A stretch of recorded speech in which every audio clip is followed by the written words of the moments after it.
Welcome, everyone, to the Information's TITV. My name is Akash Pasricha. It is Monday, July 21st, and we are going deep into the battle between AI and enterprise software today.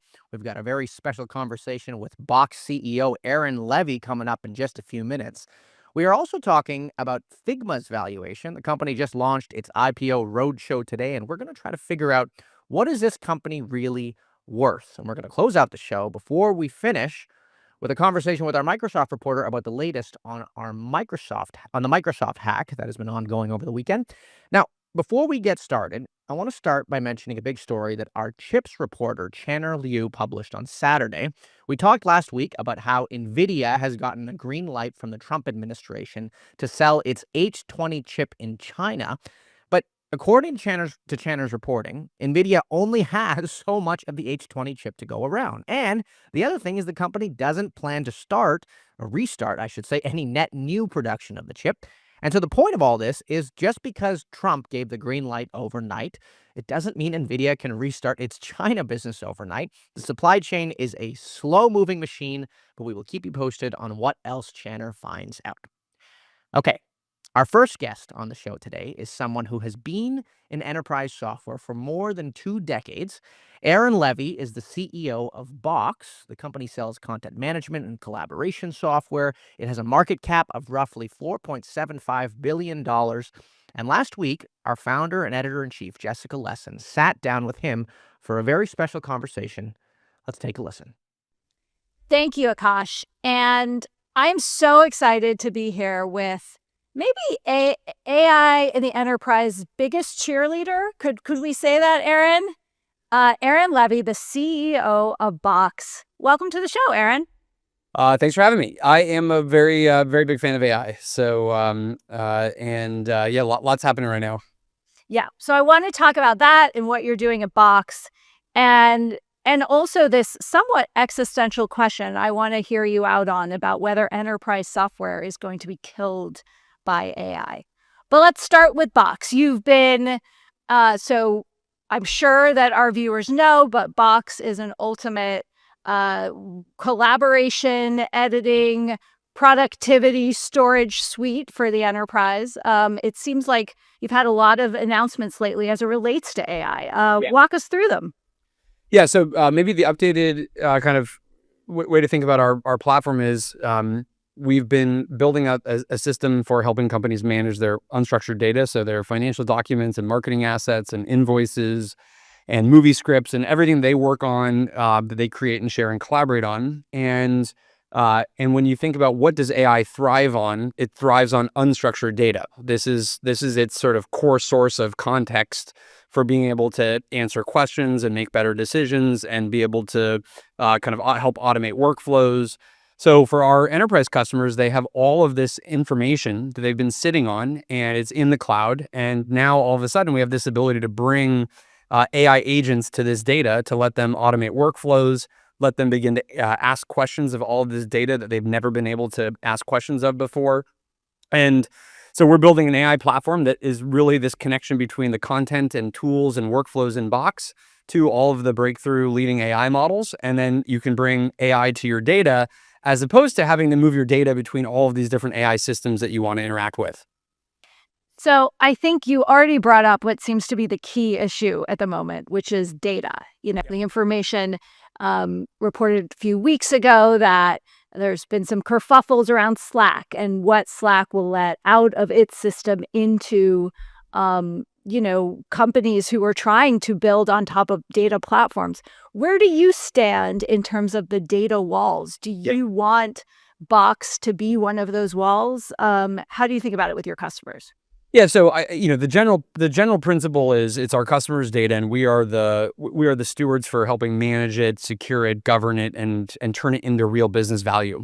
There are some scenarios where you have extremely expensive, kind of high cost API usage in these systems, and I think that was what Slack was partly sort of acknowledging. Now there might be strategic dilemma reasons as well that led to that change in the terms, but these APIs do get quite expensive once you're indexing all of the data in a platform. But our view is that it's not a competitive issue as much as it's just a cost issue in the infrastructure that we have to kind of continue to work through.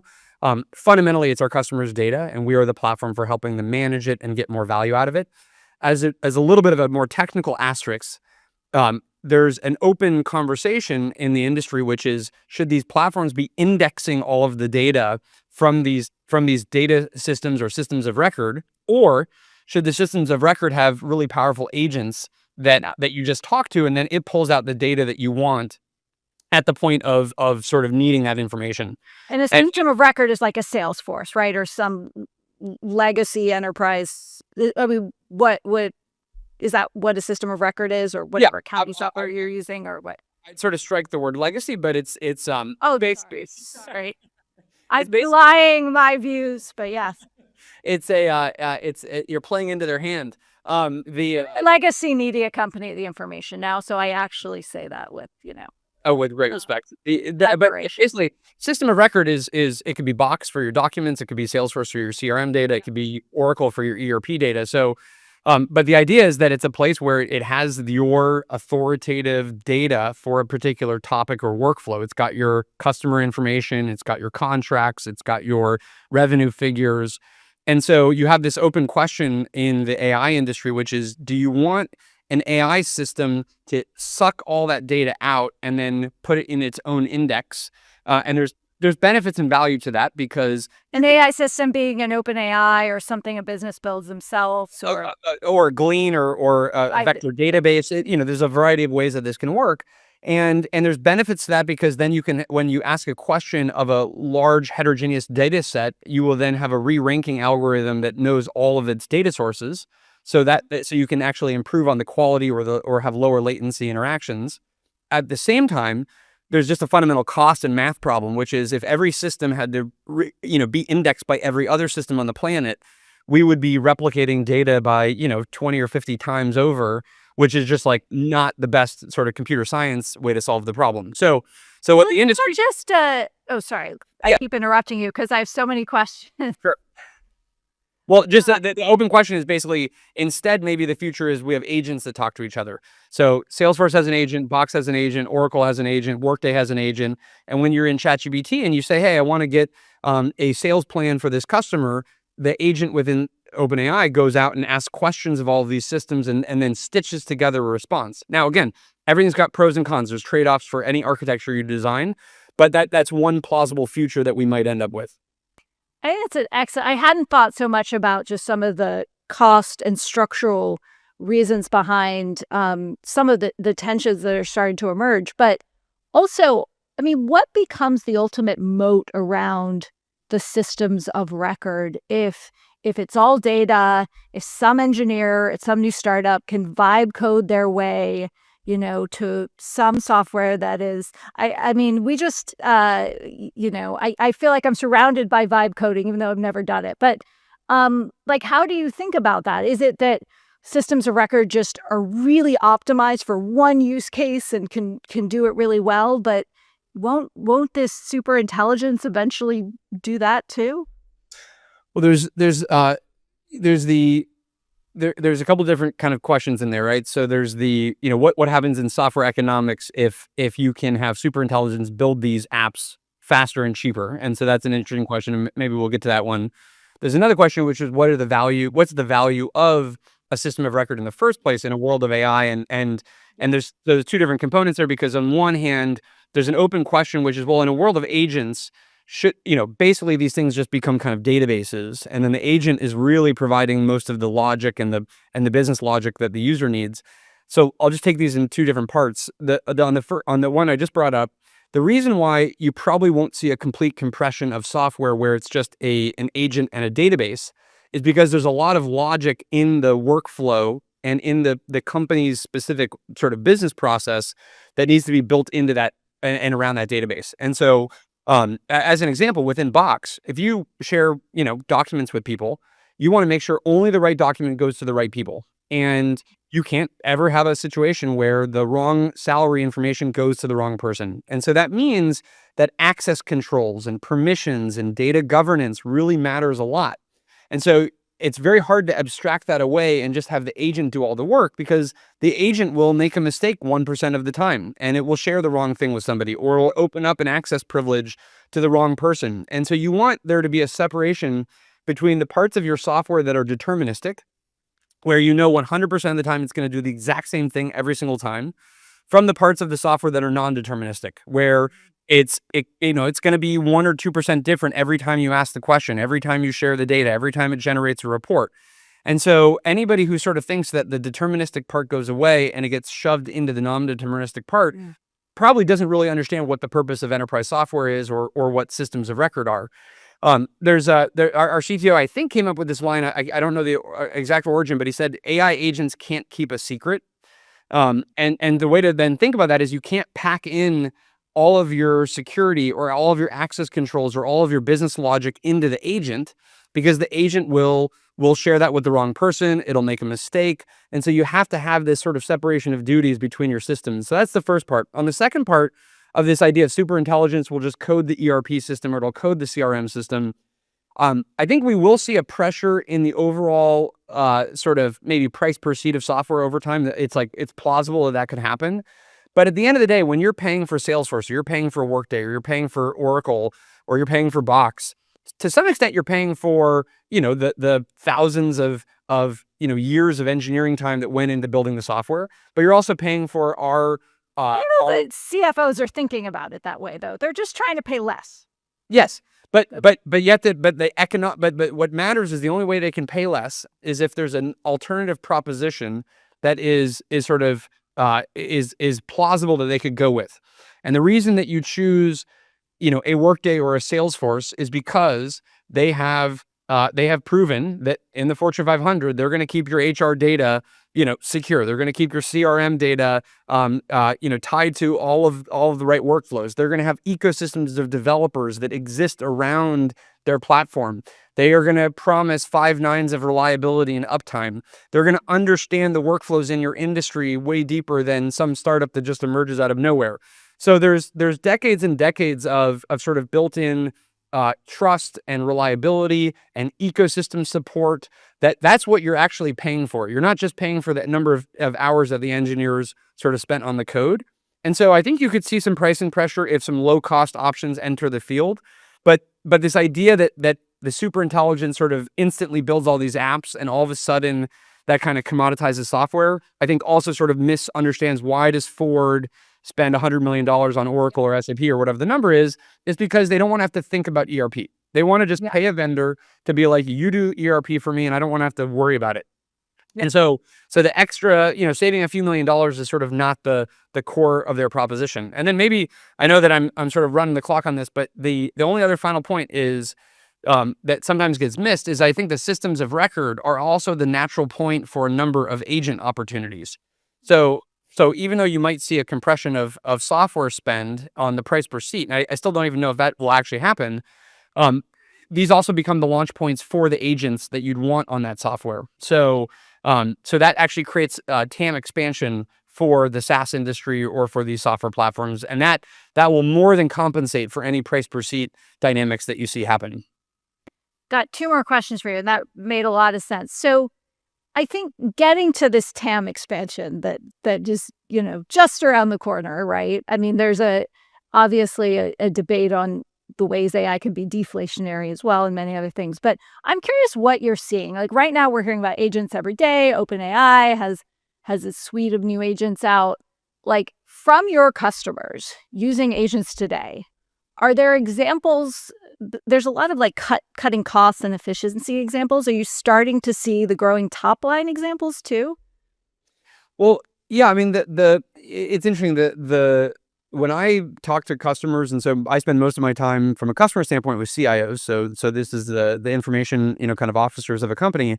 I would say if we took an average sort of a 10 or 15 person, roundtable of CIOs, I would expect more than 2/3 of them their primary use cases will be use cases for AI where they're automating something that the company didn't do before, that the company didn't get around to actually delivering kind of headcount against. And it's actually the first time where they can now afford to do that particular type of work, or they can or do more of that work that they previously did because it's now affordable with AI. And so I think we are all kind of collectively having to figure out our narrative on this, but as an industry and as an economy. But I would sort of posit that most use cases of AI agents right now are actually augmenting what the company does, and it's just a new form of work that they would not have been able to afford before. So in our business, we've got an agent that goes and reads your documents, and it pulls out data from your documents and then turns your unstructured data into structured data. Most of the customers we go to, when we present that solution, it's the first time ever that then they go and structure their data. They're not replacing anybody else that was doing that work. They're just doing it for the first time. And then that's adding some productivity boost to some workflow or some business process, or getting insights about their business in a way that wasn't possible. And so that's just pure net new. It's net new spend to them in software, but it's a net new value proposition for them where they can get more value out of their data. And even things like AI coding, which is obviously the fastest growing space, the way that we use it is just to accelerate our backlog of features. We don't really think about it as we will hire fewer engineers. We think about it as we will build more functionality for customers. And so I think that there'll be some companies that take a myopic approach to this, and they say, okay, well, now we can spend 20% less in that area. But for the most part, I think the best practice tends to be, how do you find the areas where you'll just do more? And by doing more, there's actually value to the organization by being able to deliver agents against that. Yeah. That resonates. I got to say, I'm not sure the information would have taken a huge plunge into video without AI, to be honest. So that supports your thesis. So lastly, I mean, when you think about the big foundational companies and OpenAI, Anthropic, I guess Microsoft, which is a competitor in many other areas, but they're kind of trying to get more and more into enterprise, right? And obviously it's not at the systems of record level. Maybe they'll go buy an ERP, but for just pure business use case, given the burning piles and piles of money, seems like a lot of them are targeting the enterprises where they're going to grow their businesses. Yeah. Do you think of that as competition, and how do you guard against it, just given how massive they are? We mostly see it as complementary. So, and for two reasons. One, we use their models. And so Box AI is built on, it's an open platform that connects to most of the leading AI models. So we want them to be super successful and bring down the cost of intelligence and build better and better features. So as a supplier, we're very happy about those partnerships. And then as an integration partner, we're also very happy. So if you go to ChatGPT right now, you can select Box as a data source. So if you have an agent running inside of ChatGPT doing a bunch of work for you, it can pull in the right data from Box to answer a question or make a better decision or generate new content. And that is something that actually makes the data inside of Box more valuable to our customers. So we see this as all just more use cases for content. I think there are certainly some categories of software that might perceive it to be, more competitive than not. But for our use cases, it usually just represents way more things that you can now do with your enterprise content. And by anything that makes enterprise content more valuable to our company, we generally will rise with that tide. And you don't worry that some of them are starting to hire consultants to go into companies and help them figure out. When you see those headlines, what's your reaction? Like, good luck, it's hard? Or what? I think it's actually a good thing. I think that enterprises generally need a bridge between the breakthrough technology that they're seeing every single day and the use cases that they have and the change management that it takes to get those. The thing that we have to all collectively prepare for is we're going to be talking about AI for, literally decades, but at a minimum, you're going to be talking about AI for decades. I will be talking. Yes, I will be talking about AI. We will be too. So. No matter what, we'll be talking about for decades, but over the next couple of years, it will be as much of this feverish pace as we've already seen. And part of the reason that we have to sort of be prepared for that is the technology will often far exceed any company's ability to go and bring these technologies into their organizations. And so we have years and years of change management that has to go into all of these organizations to get the technology actually adopted. So I think it's totally necessary that the frontier labs have consulting. The major consulting firms will obviously be major, ways of delivering this. At software companies like Box, we're building out our AI, consulting and delivery expert arm. And so all of this is going to grow as the demand grows within the enterprise. Awesome. Well, Aaron, thanks for unpacking all of that. I actually feel like I understand the landscape a little bit more. Agents, APIs, lots to watch, and we'll be watching. So thank you, and back to you, Akash.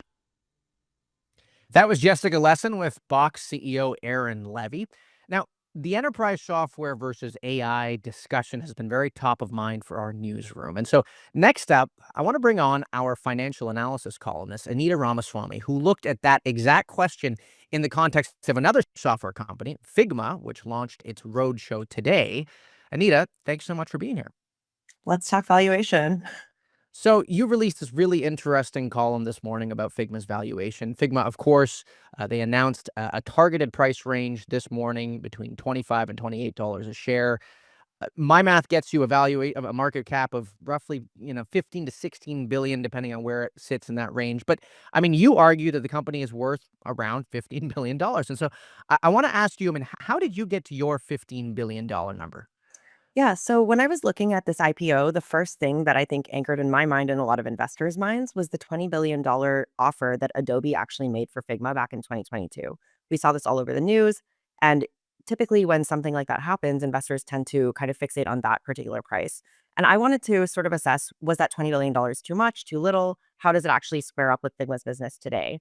And I looked at three different valuation methods. I looked at sort of the synergies that were possible in the Adobe deal, meaning like how much overlap there was between Adobe and Figma.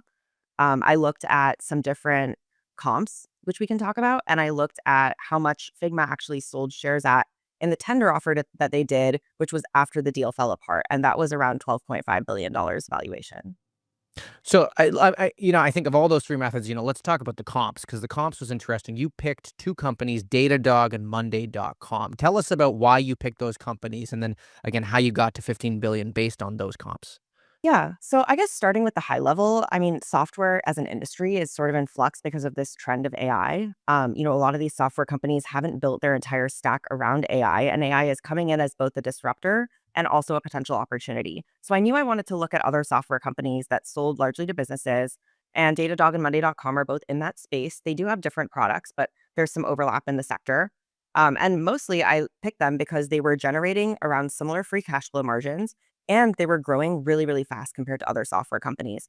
Figma's growth in the last year was around 46% year over year. That's extremely fast for a software company. So I wanted to make sure that I was giving Figma credit for that sort of growth. And Datadog and Monday.com were two of the ones that were closer to that range. And so what multiples are Datadog and Monday.com trading at? So Datadog has the higher multiple. It's trading a little bit over 13.5 times, so between 13 and 14 times. And if you use that multiple, you get right around $15 billion in valuation. If you take Datadog's multiple and put it on the Figma business. So you talked about Figma's growth. We had Corey Weinberg on the show last week, and he made the point. He said, Figma's growth and its free cash flow multiples, or free cash flow margin, I should say, it actually is better than a lot of software companies. I mean, I want to focus on the growth in particular. It's 46% in Q1 was the growth rate. Help me understand whether or not you think that's sustainable, because that's this past Q1. I think next Q1 could look different. Look, it's really, really an impressive growth rate, and customers love the product, and it is a standout among software companies. So I want to give Figma the credit for that. But that being said, with software companies, I mean, we've seen just based on past multiples and based on some of my conversations with investors and analysts around this company, a lot of them are only expecting that growth to last for the next year or 2 years. Beyond that, the picture is a lot more uncertain because on one hand, you have this tension from AI and new AI tools that could be disrupting Figma. At the same time, they've also made a lot of defensive moves to sort of launch their own AI products. So it's really hard to tell how the customers are going to receive that. Ultimately, a lot of these products were launched at their annual customer conference, which happens every May. So it was only a couple months ago that we really saw what Figma's doing in a big way in AI. And it's yet to be seen whether or not that can sustain 40% plus growth indefinitely, which I think will be tough to meet. Let's talk about the threat of AI. You mentioned AI coding assistants as your story. Companies like Lovable and Replit that have been growing increasingly popular. You talked about it in the story. We just heard about this existential question from Aaron Levie about whether or not AI can disrupt enterprise software. As it relates to Wall Street, I mean, how much of a concern is that for Wall Street and analysts that you talk to?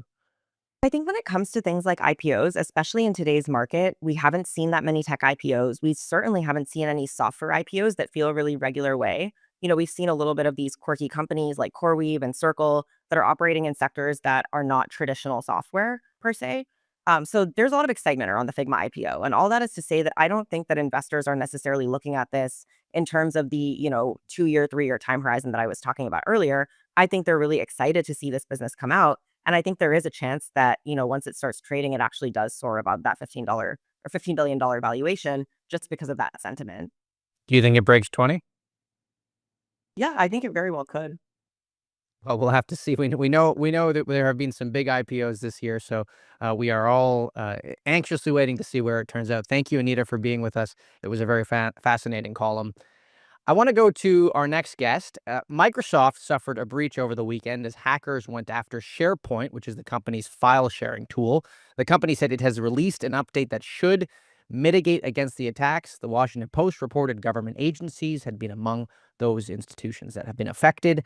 To break it all down, I want to bring on our Microsoft reporter, Aaron Holmes, who previously was a cybersecurity reporter, which makes him exactly the perfect person that I want to talk to about the hacks this past week. And Aaron, thank you so much for being here. Hi, Akash. Happy to be here. So just explain to us what happened. Yeah, so I mean, what we saw this weekend, researchers originally came out on Friday and said that there was a vulnerability in Microsoft's SharePoint that runs locally on customer servers. So this is not the version that runs in Microsoft's cloud. And specifically, this vulnerability made it possible for hackers to get into customer systems. They could access files from those customers. And, in some cases, according to the Washington Post, there were instances of hackers taking files and deleting them, including files that belonged to government agencies that were supposed to be available online for their constituents to understand the government. Those files were deleted and taken offline for reasons we don't really understand. And the customers that were affected, these government agencies, no longer have access to those files. So really, we're seeing evidence of hackers getting into customer systems through this Microsoft vulnerability, and starting to remove files. In some cases, they've also been able to execute code on customer systems, all of which is very concerning if you're, a Microsoft customer. And since then, Microsoft has rolled out a patch that, they say will address most of these vulnerabilities, and they're urging all customers to implement that patch as soon as possible.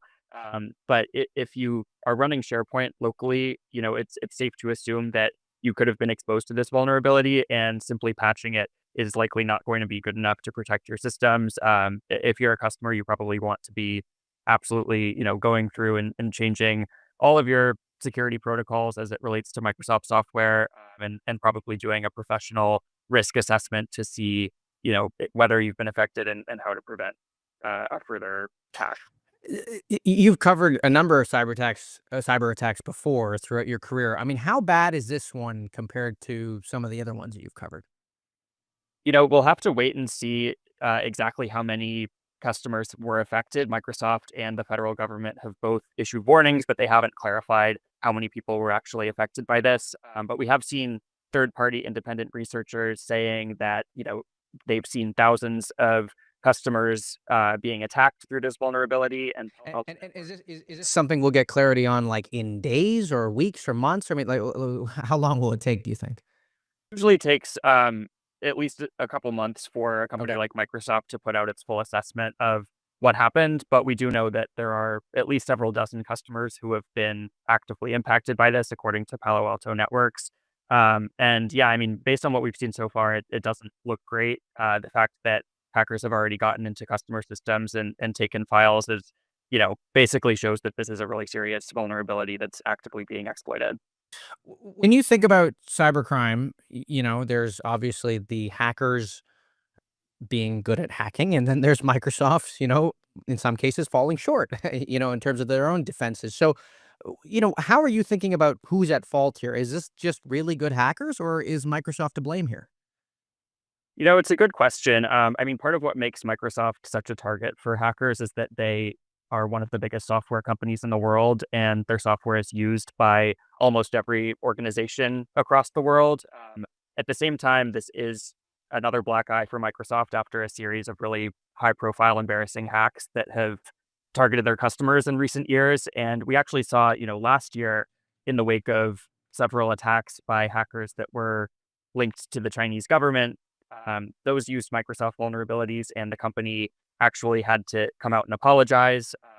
A federal probe found that Microsoft's cybersecurity practices were not up to par, and we actually saw CEO Satya Nadella asked to take a pay cut last year as a way of taking accountability for the breaches. So there definitely is a pattern of Microsoft having these really embarrassing hacks. And, the question is whether it's going to be enough for there to be more government oversight or possibly, action taken by customers to try to move off of these products if they feel that they are vulnerable. So Satya Nadella's comp is now directly tied to cybersecurity. Is that what I'm understanding?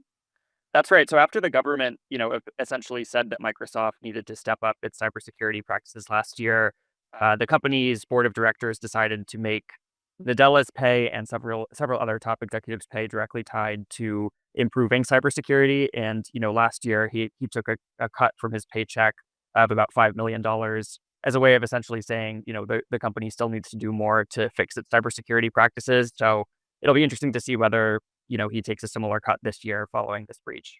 I want to ask you very quickly about that story that you wrote a little over a year ago now. And I'll link it in the show notes. It's about the headline here: Microsoft security breaches rile U.S. government customers.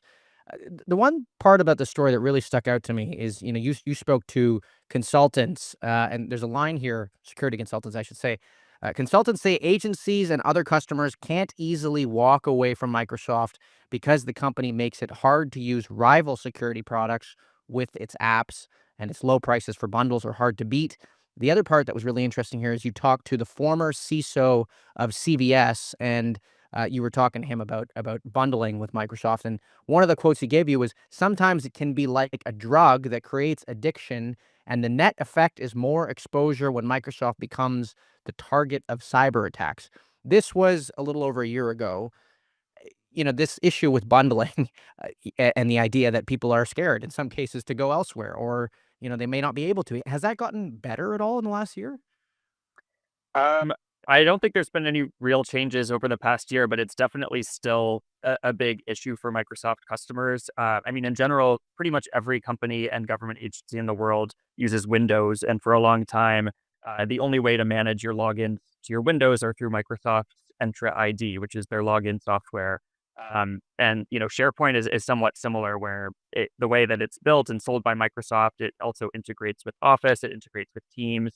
And so, if your SharePoint environment is breached through this most recent hack, you have reason to believe that your Office and Teams and Azure environments in general could also be impacted if you're using the same login software that Microsoft sells. And so I think, on the flip side, Microsoft will say that, it's not really their fault that customers love their Office and Windows software and use it around the world, and that makes them a target for hackers. But we have seen a growing chorus, especially from Microsoft's competitors and from third-party software companies, who say that, the fact that customers are kind of steered into buying all of this software at once does open them up to a wider range of vulnerabilities when there's hacks like this into one of Microsoft's products. Well, that's the pretty significant downside of bundling, which I guess I didn't really appreciate. Thank you very much, Aaron, for coming on and explaining to us when that report is released, or when more findings come out a couple months from now. We'll have you back on to sort of debrief some of this. That is Aaron Holmes, our Microsoft reporter. That is it for today's episode of TITV. We want to thank you all for joining us. Again, we are live every day at 1 p.m. Eastern Time, 10 a.m. Pacific, I should say.